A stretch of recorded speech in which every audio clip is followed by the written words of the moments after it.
तो जहाँ पर हलवाई आपको महंगी महंगी मिठाइयाँ मुश्किल तरीन प्रोसेस से बनाना सिखाते हैं, तो बेकरियों के बजाय आज घर में ही इंशाल्लाह हम बनाने वाले हैं सिर्फ 4 चीज़ों के साथ बहुत ही मज़ेदार सी बेसन की बर्फ़ी।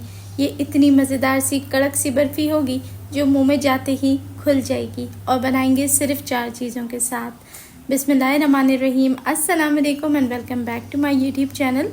मैं हूं सिद्रा और आज हम बनाएंगे मज़ेदार सी मुंह में घुल जाने वाली बेसन की बर्फ़ी स्टेप बाय स्टेप आसान प्रोसीजर के साथ, ताकि हर कोई इसको समझ के आसानी से बना सके। तो बिना टाइम वेस्ट किए वीडियो को स्टार्ट करते हैं। आपने वीडियो को कंप्लीट वॉच करना है ताकि एक एक स्टेप आप लोग समझ के आसानी के साथ बना सकें। तो सबसे पहले यहाँ पर कोई भी आपने मोल्ड ले लेना है, केक का मोल्ड हो या कोई ऐसी स्क्वायर सी डिश हो तो वो आप ले लें, और इस तरीके से आपने ऑयल से इसे अच्छे से ग्रीस कर लेना है। ये स्टेप आपने सबसे पहले ही कर लेना है, क्योंकि देखें यहाँ मैं शुरू में ही आप लोगों को गाइड कर दूँ कि जब भी कभी हम हलवा जात बनाते हैं या मिठाइयाँ बनाते हैं तो उसमें जो डिश होती है ना, उसको सबसे पहले प्रिपेयर करना होता है, क्योंकि इसमें टाइमिंग्स का इतना गेम होता है कि अगर ज़रा सी आपने देर की तो चीज़ आपकी ख़राब हो जाती है। इसलिए डिश को सबसे पहले हमने प्रिपेयर कर लेना है, और ऑयल से अच्छे से ग्रीस करने के बाद इसमें मैं बटर पेपर लगा दूँगी ताकि जब हम इसको निकालें तो वो इजीली बाहर आ सके। चलें जी, यहाँ देखिए माशाल्लाह डिश हमने प्रिपेयर कर ली है, और अब हम चलते हैं इसकी प्रिपरेशन की तरफ। तो डिश को रखेंगे अब एक साइड पे।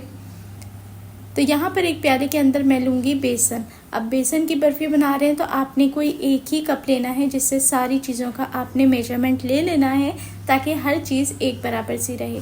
तो मैं 1 कप बेसन का मेजरिंग कप से इस्तेमाल कर रही हूँ। अगर आपके घर में मेजरिंग कप मौजूद नहीं है तो फिर आपने चाय पीने वाले कप से मेजर कर लेना है। बेसन को अच्छे से छान के ऐड करेंगे।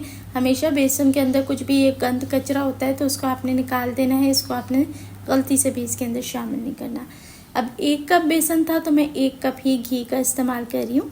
अच्छा, यहाँ पर मेरे कुछ प्यारे भाई बहन मुझसे क्वेश्चन करेंगे कि क्या हम इसको कुकिंग ऑयल के अंदर बना सकते हैं, तो मैं बिल्कुल भी आपको रेकमेंड नहीं करूँगी। कुकिंग ऑयल में कोई भी हलवा मिठाइयाँ ये सब कोशिश किया करें ना बनाएं, क्योंकि क्या होता है कि बनने को तो बन जाती हैं लेकिन वो सख्त इतनी हो जाती हैं कि फिर दांत से तोड़ने में आपको कुछ देर रखेंगे ना तो फिर दांत से तोड़ने में आपको बहुत प्रॉब्लम होगी। तो हमने इसको भुरभुरी से बनानी है जो मुंह में जाते ही घुल जाए। तो यहाँ पर मैं सारा का सारा 1 कप घी ऐड नहीं करूँगी। इस स्टेज पे मैंने आधा कप घी ऐड किया है और मैं इसे अब अच्छे तरीके से मिक्स कर रही हूँ। तो पिछले जो विस्कर था उसके साथ मुझे मिक्सिंग अच्छी नहीं हो रही थी, प्रॉब्लम हो रही थी थोड़ी सी, तो यहाँ पर मैंने विस्कर चेंज कर लिया है। अब मैं इसे अच्छे तरीके से मिक्स करूँगी। बस इसके अंदर कोई लंप नहीं पड़ना चाहिए, गांठ नहीं होनी चाहिए।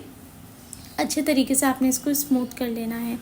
ये बनाना बहुत ही आसान है, बस इसमें अपनी छोटी छोटी जो टिप्स होती है ना उनका ख्याल रखना है। इंशाल्लाह जब आप छोटी छोटी टिप्स का ख्याल रखेंगे तो आपसे बिल्कुल परफेक्ट हलवाई से भी बेहतर मिठाई घर पे बन के तैयार होगी। तो यहाँ मुझे घी थोड़ा सा कम लग रहा था तो मैंने उसी में से थोड़ा मज़ीद ऐड कर लिया है। अच्छा, 1 कप बेसन के हिसाब से मैंने आपको यहाँ बता दिया कि टोटल जो घी जाएगा ना पकाई में और हर तरफ से वो 1 कप ही होगा।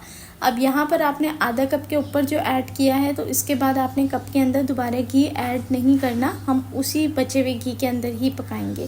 तो ये इसका परफेक्ट रिज़ल्ट हमें मिल चुका है। अब हमने इसको रखना है एक साइड पे, और अब हम चलते हैं चाशनी बनाने की तरफ। तो यहाँ फ्राई पैन में मैं 1 कप ही चीनी ऐड कर रही हूँ, क्योंकि मैंने 1 कप बेसन लिया था और 1 कप ही घी लिया था, तो हमने 1 कप ही चीनी का इस्तेमाल करना है। ये बिल्कुल परफेक्ट मीठा होता है। और आधा कप इसके अंदर मैंने पानी शामिल कर दिया है। अब इसको अच्छे से मिक्स कर लें और इसके अंदर मीडियम हीट के ऊपर हमने उबाल आने देना है। क्या है कि इसकी चाशनी हम बना के तैयार कर लेंगे, और चाशनी हमें चाहिए 1 तार की। अब किस तरीके से आपने 1 तार देखनी है और चाशनी तैयार करनी है ये भी मैं आपको सारा भी गाइड कर देती हूँ। जैसे ही इसके अंदर चीनी डिज़ोल्व हो जाए तो आप देखेंगे इसके अंदर बबल्स बनना शुरू हो जाएंगे। बस जब इस तरीके की बबल्स बनना शुरू हो जाए ना तो अब आपने चेक करते रहना है। जैसे ही इसके अंदर तार आ जाए, यानी कि ये बहुत गर्म होता है, तो आपने बहुत ख्याल से इसको चेक करना है और अच्छे से देखें उंगलियों में इस तरीके से 1 तार बननी चाहिए।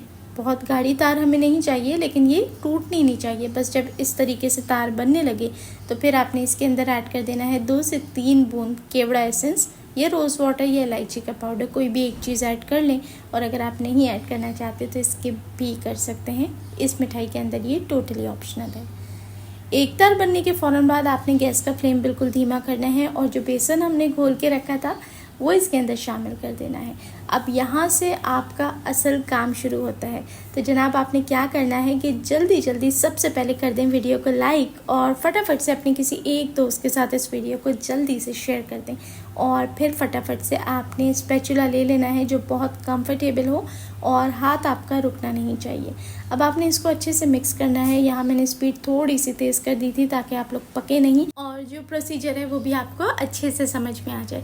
तो आप ये देखिए साइडों से अब ये कुक होना शुरू हो गया है। इस पॉइंट पे आपने फ्लेम का बहुत ख्याल रखना है और जैसे ही इसके अंदर थोड़े से बबल्स बनना शुरू हों तो जो बचा हुआ घी है वो अब आपने एक एक टेबल स्पून करके इसमें ऐड करना है। कुल तकरीबन 3 से 4 दफ़ा हमने घी को टुकड़ों में तोड़ तोड़ के शामिल करना है और एक एक 1.5 टेबल स्पून के हिसाब से घी आप ऐड करते रहें। इसको अच्छे से मिक्स करते रहें। गैस का फ्लेम आपने धीमा रखना है ताकि बेसन जले नहीं, खूबसूरत सा कलर आए, बेसन की अच्छी वाली भुनाई हो जाए और इसमें से बेहतरीन सी खुशबू आने लगे। तो देखिए इसमें बबल्स भी बनना शुरू हो गए, ये साइडों से कुक होना शुरू हो गई है, हल्की हल्की जाल इसमें पड़ना शुरू हो गया। तो आपने बस हाथ नहीं रोकना, अच्छे तरीके से इसे मिक्स करते रहें। और देखिए यहाँ मैं थोड़ा थोड़ा करके घी ऐड करती जा रही हूँ और साथ साथ घी को इसके अंदर मिक्स करती जा रही हूँ ताकि घी का और बेसन का कच्चापन निकल जाए, अच्छी वाली भुनाई हो जाए।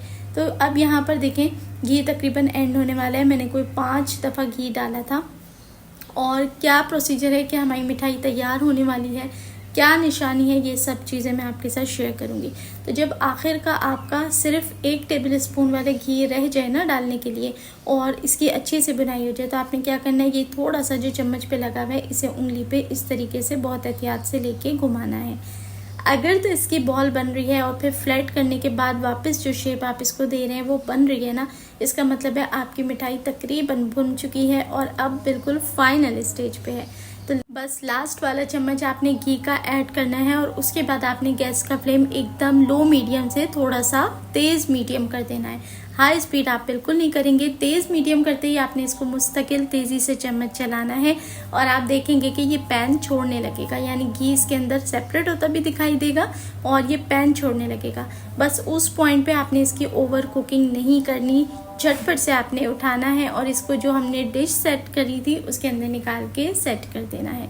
यहाँ पर आपने इसको क्विकली ज़रा सा फटाफट से सेट करना है क्योंकि ये फ़ौरन हवा लगते ही जमना शुरू हो जाता है। तो आपने इसे बस ऐसे ही हल्का सा सेट कर देना है और अब इसको आपने छोड़ देना है। तो यहाँ अगर आप बिल्कुल परफेक्ट बर्फ़ी के स्क्वायर पीस चाहते हैं तो आपने 2 मिनट के बाद ही छुरी से इसके अंदर निशान लगा के कटिंग कर देनी है। लेकिन मुझे कोई ख़ास इसके पीसेस नहीं चाहिए थे, मुझे बस इसके टुकड़े करके बॉक्स में भर के रखना है क्योंकि मेरे घर में सब ये मिठाई बहुत शौक से खाते हैं। तो मैं अक्सर इसको बना के एक बॉक्स के अंदर फिल करके रख देती हूँ चाय के साथ, या फिर आते जाते हम इसको खाते रहते हैं, सभी को बहुत पसंद है। तो यहाँ मैंने कोई ख़ास टुकड़े नहीं करे, लेकिन ये बाद में सख्त हो जाती है तो इसकी इवन पीसेस करना मुश्किल हो जाएगा। तो आपने नरम नरम में ही इसको मार्किंग कर देनी है। और यहाँ देखें आधे घंटे के बाद मैंने इसको डिश से सेपरेट किया, बटर पेपर उतारा और ये माशाल्लाह इतनी मज़ेदार जालीदार बेसन की बर्फ़ी बन के तैयार हुई है। यहाँ मैं इसको कट करी थी लेकिन अब ये कड़क हो चुकी है तो ये थोड़े से सेपरेट पीसेस में कट हुई है। लेकिन इसका जो जायका है वो ऐसा है कि अगर आप इसका एक टुकड़ा मुंह में डालेंगे ना तो यकीन करें ये खींच के आपको अपनी तरफ बुलाएगी कि आप थोड़ा सा और लेके मुंह में ज़रूर डालेंगे। ये इतना बेहतरीन, इतना मुंह में घुल जाने वाला ज़बरदस्त सा भुरभुरी सी मिठाई बनती है ना कि बस मैं क्या ही बताऊं। तो यहाँ देखें माशाल्लाह मैंने इसकी कटिंग कर ली थी छोटे पीसेस में और इसको हम तोड़ के भी दिखाएंगे। देखें बेसन कहीं से भी कच्चा नहीं है और जैसे ही आप इसे हाथ रखेंगे और ये फ़ौरन से टूट जाएगी।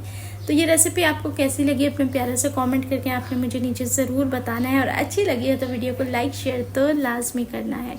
और जो मेरे भाई बहन पहली दफ़ा चैनल पे आए हैं उनसे मैं गुजारिश करूँगी कि बिना सब्सक्राइब किए आपने नहीं जाना।